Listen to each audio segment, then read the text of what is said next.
Good day everyone and welcome to Science Class. And today, let me introduce first my co-discussant or my co-teacher for today's class. I'm Christine Castillo. I'm Ivy Kamangeg. Good morning, everyone. I'm Caldayan Fonticha Kalimpong. And So let's pray. Let's bow our head. Lord, thank you for this day. Amen. Hey class, please stand up again because let's sing a science song. Are you all familiar to the SCIENCE song or science song? Okay, let's sing that song. So follow after me. SCIENCE.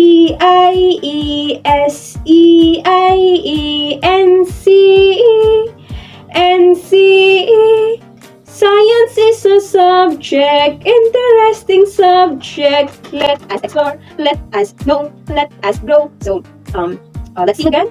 SCIENCE. Science is a subject, interesting subject. Let us grow, let us explore, let us know. That's it. Thank you. So now you may not check your seat. Okay, thank you so much. Okay, class, we only have 3 classroom roles in our classroom. So the first one is you have to sit properly, and the second one is listen attentively, and the last one is raise your hand if you want to ask a questions or if you want to talk something regarding to our topic or in our classroom. So now, since we are done to the motivation, so we are done to the discussion now. So the first discussion or the first discussion is to be discussed by my co-teacher, Ma'am Christine Castillo. Hertzsprung-Russell diagram. The Hertzsprung-Russell diagram is a graph of many stars. It shows the relation between stars' luminosity, that is how bright they are, and their temperature, how hot they are. These diagrams are not pictures or maps of the location of the stars.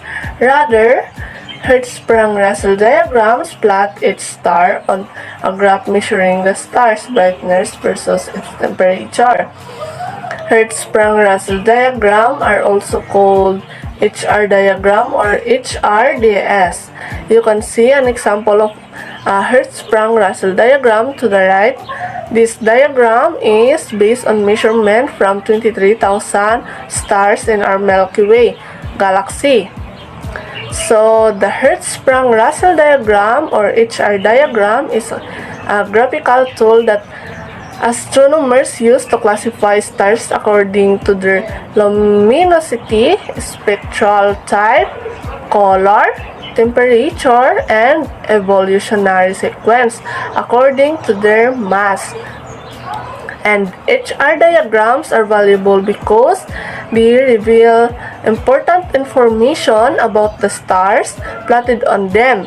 After constructing an HR diagram for a group of stars, an astronomer can make estimate of many important stellar properties including diameter, mass, age, and evolutionary state. So now, I am understood, class. good morning, everyone. I'm Caldayan Fonticha Kalimpong, and I'm here in front of you to discuss on how to analyze and understand HR diagram. The first topic I will discuss to you is about those person behind this diagram, or in other words, those creator of this Hertzsprung-Russell diagram, or also known as HR diagram. One of the most useful and powerful plots in astrophysics is the Hertzsprung-Russell diagram, hereafter called as HR diagram. It originated in 1911 when the Danish astronomer Ejnar Hertzsprung plotted the absolute magnitude of stars against their color, hence effective temperature. Independently, in 1913, the American astronomer Henry Norris Russell used spectral plots against absolute magnitude. Their resultant plots showed that the relationship between temperatures and luminosity of a star was not random, but instead appeared to fall into distinct groups. As you can see with this chart, it is composed of 2 parts, vertical and horizontal axis, and both of them has their own names. First is the vertical axis, which we can find the luminosity, or they can call it absolute magnitude. So first, do you know what is luminosity? It is the amount of energy or light that a star emits from a surface. In other words, luminosity is the brightness of a star. This vertical axis gives us the basis of how brighter a star is. The brighter a star is, the higher its plot will be on this chart. On the other hand, horizontal axis is called as the basis of surface temperature of the stars. However, the level of this axis is different from other ordinary chart. Why? Because the higher temperature we find in the left part of the chart and become lower when it comes to right part. Just take a look.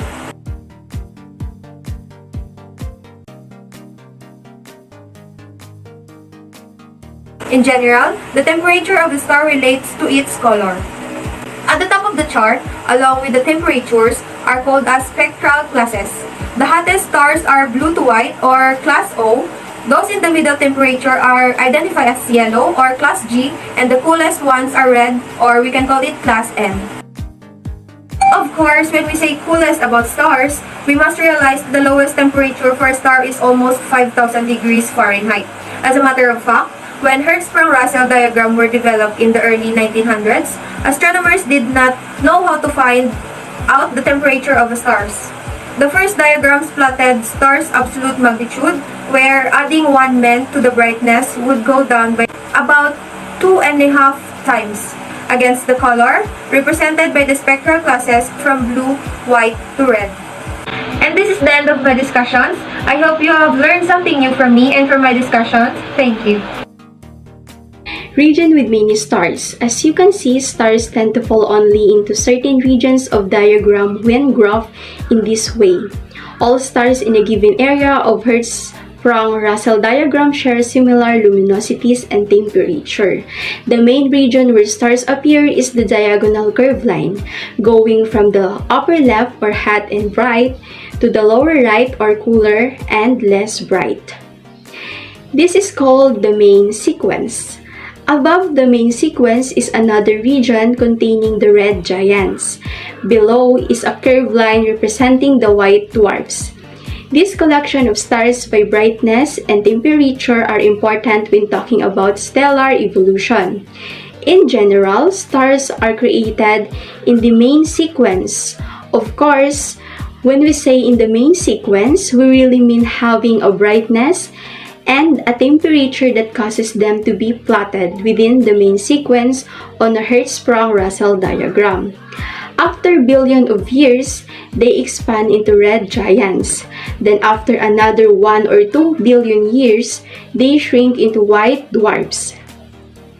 It was only in 1930s and 1940s that scientists began to understand the rule of nuclear fusion in creating and keeping stars like our sun. These days, Hertzsprung-Russell diagrams are used to present stellar evolution in picture to students. They're not used much anymore for developing new scientific theories. On Hertzsprung-Russell diagram, our sun is plotted very close to the middle of the main sequence at the intersection of luminosity 1 and temperature 5780 K. Therefore, the sun is class G or a yellow star. Am I understood? Okay, great. Okay, class, do you have any question? Very good, none. So now this is the summary of our lesson for today. So as we are talking about Hertzsprung-Russell diagram, it is a graph of several of lots of stars. It shows the relation between stars' luminosity. That is how, or are we going to identify how bright they are and their temperature, how hottest they are. So it is also called a HR diagrams or HRDs. So listen carefully. Why is that Hertzsprung-Russell? Because it aims from the two astronomers H.N.R. Hertzsprung and Henry Norris Russell. That's why they call it a Hertzsprung-Russell diagram. So in general, the temperature of a star relates to the colors. The top of the charts along with the temperature are the spectral classes. The hottest stars are blue, white, or class O. Those in the middle temperatures are yellow or class G. And the coolest ones are red or class M. Of course, when we say coolest about stars, we must realize that the lowest temperatures for stars is almost 5,000 degrees Fahrenheit. So that is the summary of our lesson. So I hope you learned something. So it's a evaluation time. So for the instructions is choose the letter of the correct answer and click the Google form link to the answer the question. So this is the Google form. So you have to click that. Then you may now see the questions of the for the evaluation. So I will give you 5 minutes to answer that questions. Am I understood? Very good. So now, it's your time. Okay, are you all done? Very good. So, as I see your answers, almost all of you got the correct answer. For the number 1 question is we have here, what is a graph of many stars? So, what is the graph of many stars? Letter A, Hertzsprung-Russell diagram, or letter B, star diagram, or letter C, Venn diagram. So, what is the answer? Very good. Okay, class, this is our assignment before we go to home. So, we have an assignment that you can answer it or you can do it at your home. Am I understood? Very good. So now, class dismiss. Thank you for the